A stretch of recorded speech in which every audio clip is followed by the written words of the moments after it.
Day. Comment allez-vous les amis? Moi ça va super bien. Vous voulez voir où je suis? C'est l'hôtel Twiz. Allons faire un petit tour.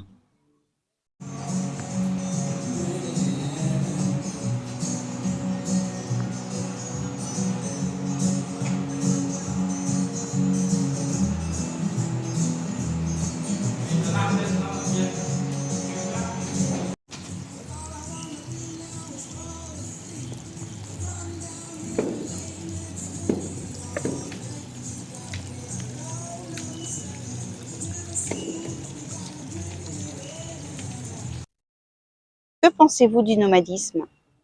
Nos ancêtres, les chasseurs-cueilleurs, étaient nomades. Puis l'agriculture est arrivée, ce qui les a sédentarisés.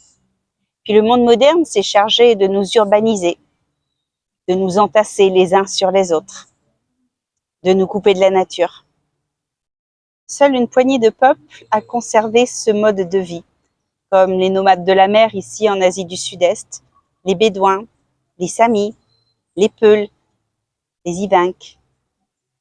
On a tous gardé en nous cette envie d'aller voir ailleurs, d'aller voir plus loin. L'an dernier, j'ai décidé de partir à l'aventure en Asie du Sud-Est et c'est ce dont je vais vous parler aujourd'hui. Comment s'est passée cette période de nomadisme?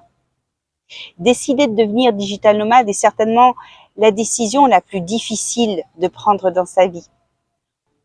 Manque de confiance, s'inquiéter de l'opinion des autres ou de leur approbation, ça vous parle? Il faut juste assumer ses responsabilités et mettre de côté la jalousie de ceux qui n'osent pas sortir de leur zone de confort. Parfois, nous agissons de manière impulsive et nous faisons des erreurs.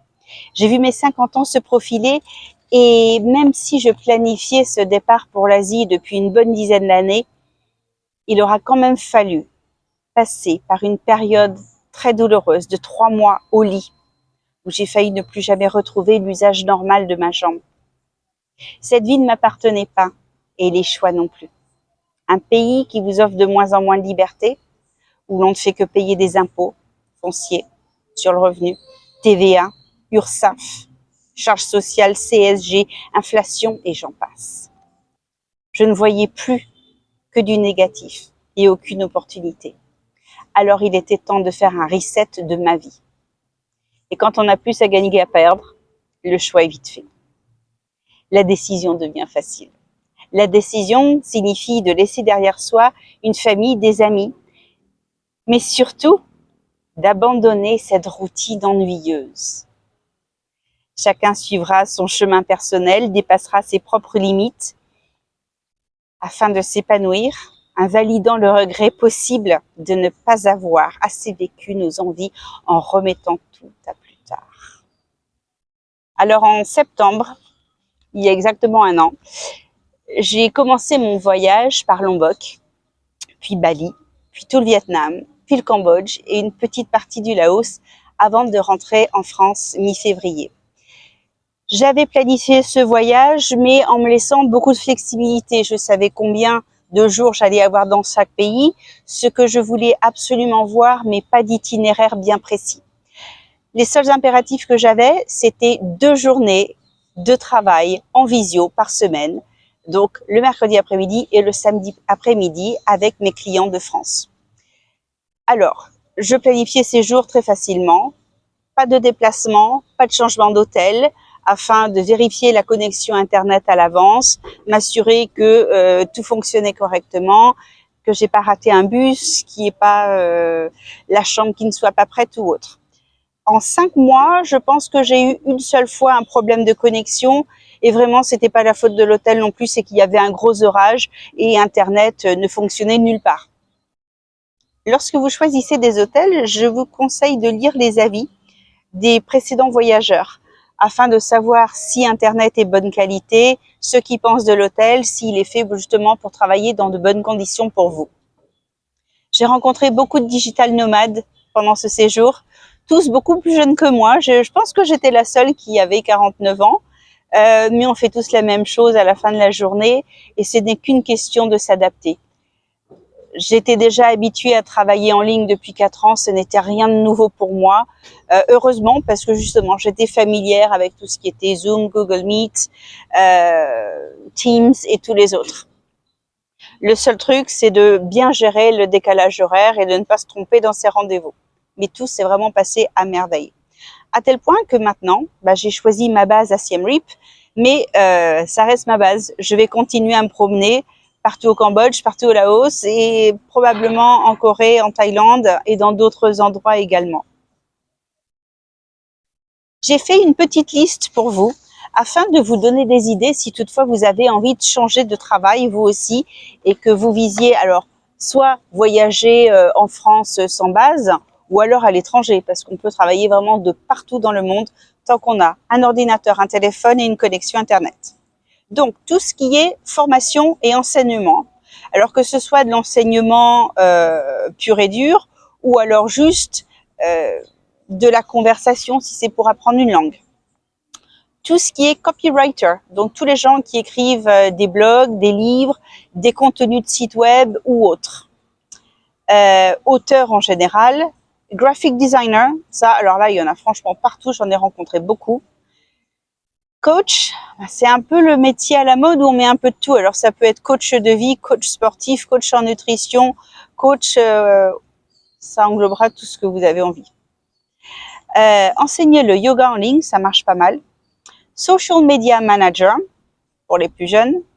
La photographie, house sitter ou pet sitter, il y en a de plus en plus, il y a des groupes qui se créent sur Facebook.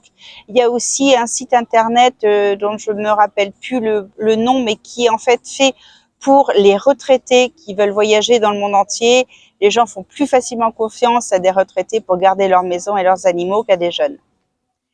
Affiliate marketer, donc en fait, vous vous affiliez à un site qui vend des produits ou des objets pour faire de la promotion de votre côté et il vous rétribue une commission.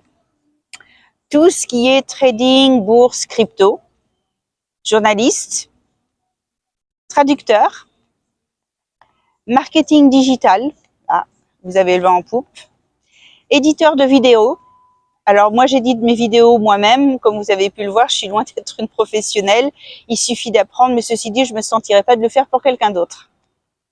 Consultant, nutritionniste, psychologue, illustrateur, SEO manager et tout ce qui est dans le design, donc fashion designer, interior designer, les courtiers, les comptables.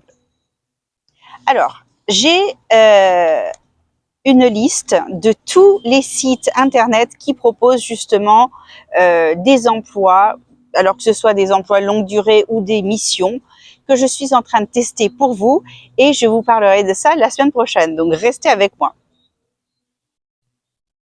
Avez-vous deviné à quoi correspondait cette photo?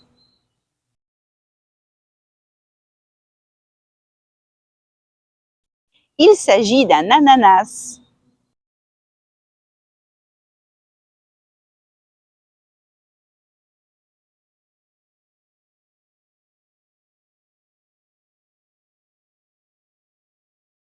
Il y a à peu près 3 semaines, il y a un nouveau supermarché qui a ouvert ici à Siem Reap. Alors je comprends pas, les gens sont tous comme des fous, comme s'ils n'avaient jamais vu un supermarché. C'est la promenade, on y va en famille, on n'achète rien. Donc je me suis dit que j'allais vous y amener faire un tour. Je trouve ça un peu ridicule, mais bon, c'est pas grave. Vous trouvez de tout, des produits internationaux et locaux au même prix que les autres supermarchés en ville, étant donné que c'est la même chaîne. Alors ça reste beaucoup plus cher que le marché, mais au marché, moi, je me contente que des fruits et des légumes. J'ai besoin du supermarché pour le reste. Voilà, le bâtiment est moderne, il est très joli. Il y a un tout petit parking parce qu'en fait, il y a très peu de voitures ici, il y a plus des 2 roues.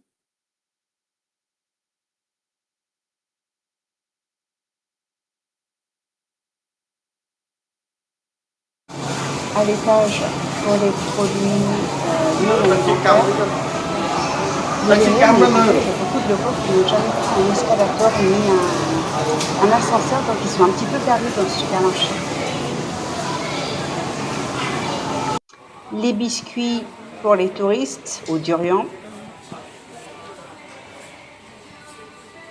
Il y a de quoi habiller le chien, tout va bien.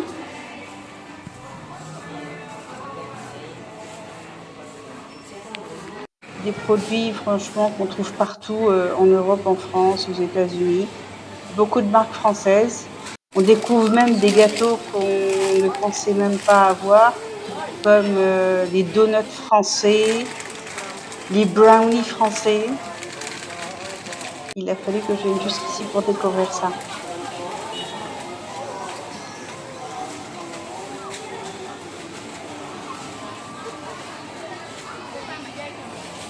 Maman, c'est bon, tu peux venir. Il y a tout ce qu'il faut pour entretenir ton addiction au chocolat.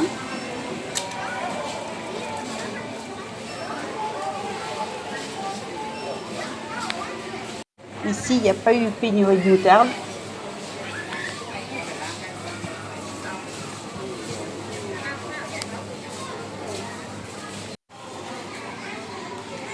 Un très grand choix de café. Du beurre français demi-sel. Et des fromages qui n'ont rien d'exceptionnel et qui, eux, par contre, sont horriblement chers.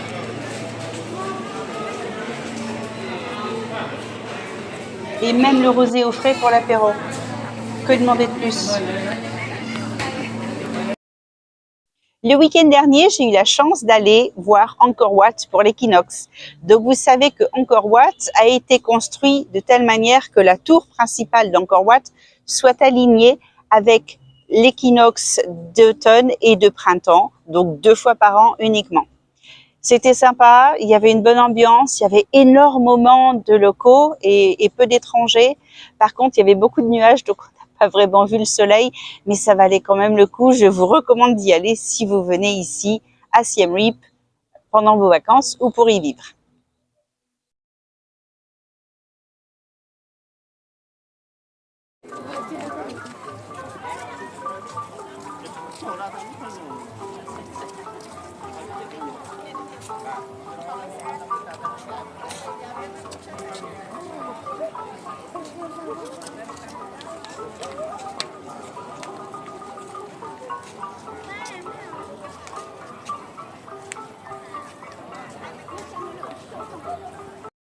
Voici la photo de la semaine à deviner.